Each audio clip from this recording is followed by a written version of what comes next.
Eh, kita lanjutkan pada pembahasan berikutnya, yaitu tentang bentuk-bentuk penjagaan Nabi sallallahu alaihi wasallam, penjagaan Allah Subhanahu wa taala kepada Nabi sebelum Rasulullah sallallahu alaihi wasallam diangkat menjadi seorang nabi. Ini pernah saya isyaratkan pada pertemuan-pertemuan yang dulu waktu saya membahas tentang hadisatul syaqqus sadr, tatkala Allah membelah dada Nabi sallallahu alaihi wasallam.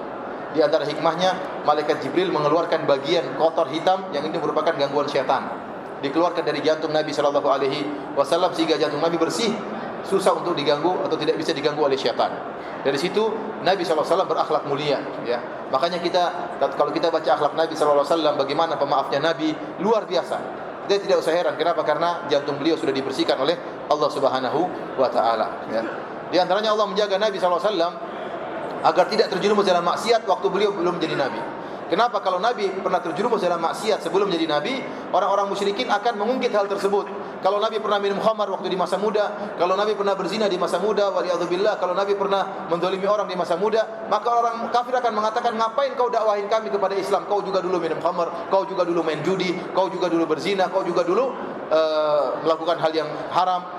Namun Nabi tidak pernah melakukannya, sehingga orang-orang kafir Quraisy yang berusaha mencari-cari kesalahan Nabi, mereka tidak menemukan celah Nabi dari sini. Kenapa? Karena Nabi SAW sebelum diangkat menjadi Nabi sudah maksum, dijaga oleh Allah Subhanahu Wa Taala, ya, dijaga oleh Allah Subhanahu Wa Taala. Oleh karena Nabi Musa alaihissalam, waktu dia mendakwahi Firaun, dia punya kesalahan dahulu, pernah membunuh orang.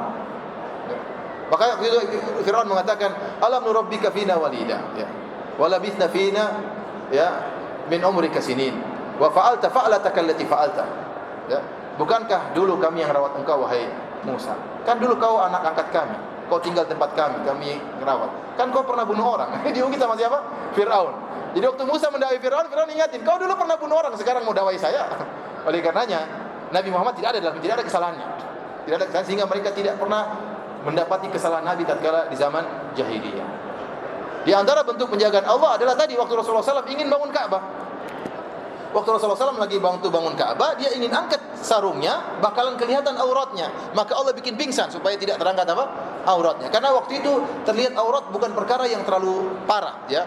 Kenapa? Karena terjadi bid'ah dalam masalah haji, masalah umrah, sehingga orang-orang luar kalau datang ke kota Mekah, mereka harus menggunakan baju dari orang-orang suku Quraisy yang tinggal di tanah haram.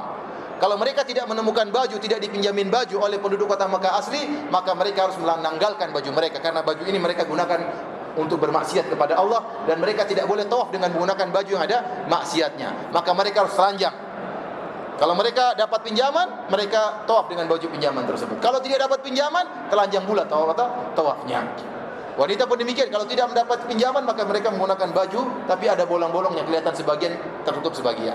Oleh karenanya waktu tahun 9 Hijriah, Nabi SAW mengutus Abu Bakar, ya, kemudian menyampaikan pengumuman di kota Mekah, alla yahujja ba'dal am musyrik wa la yatufu bil bait uryan.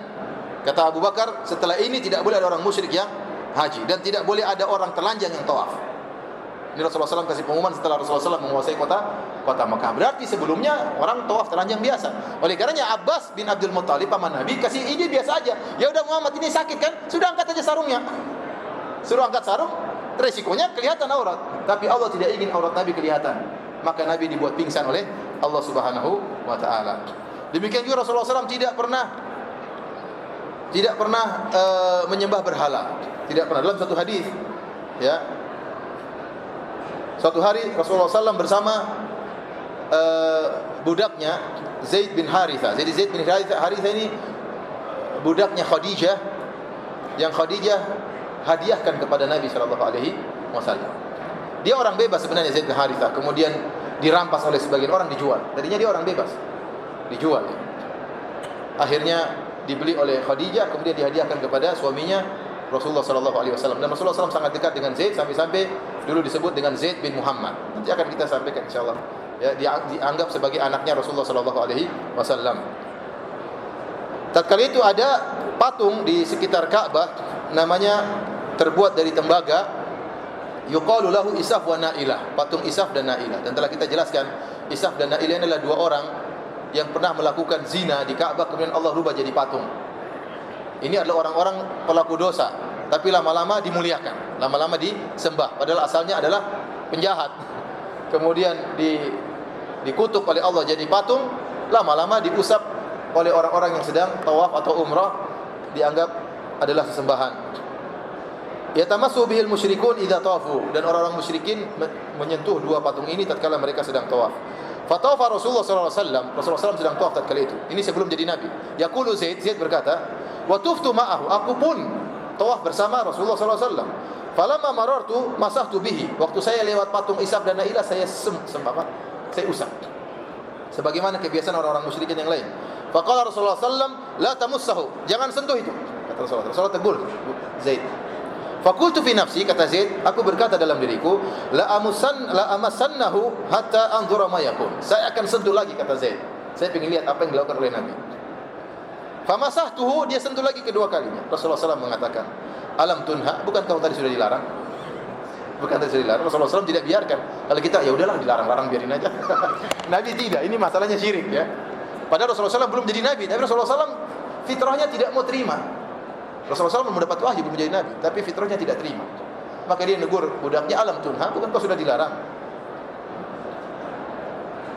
Fawalladhi akramahu wa anzala alaihi alkitab, kata Zaid, demi Allah Subhanahu wa taala yang telah memuliakannya, memuliakan Rasulullah dan telah menurunkan banyak kepadanya Al-Qur'an. Mastalama sanaman hatta akramahu Allah billadhi akramahu wa anzala alaihi. Rasulullah SAW sama sekali tidak pernah menyentuh patung sampai akhirnya Allah memuliakan dia, kemudian menurunkan wahyu kepada Nabi sallallahu alaihi wasallam. Insyaallah kita lanjutkan lagi besok, masih ada beberapa perkara ya. Nanti kita lanjutkan besok insyaallah. Kalau ada yang bertanya kami persilahkan. Wallahu taala alam bisawab.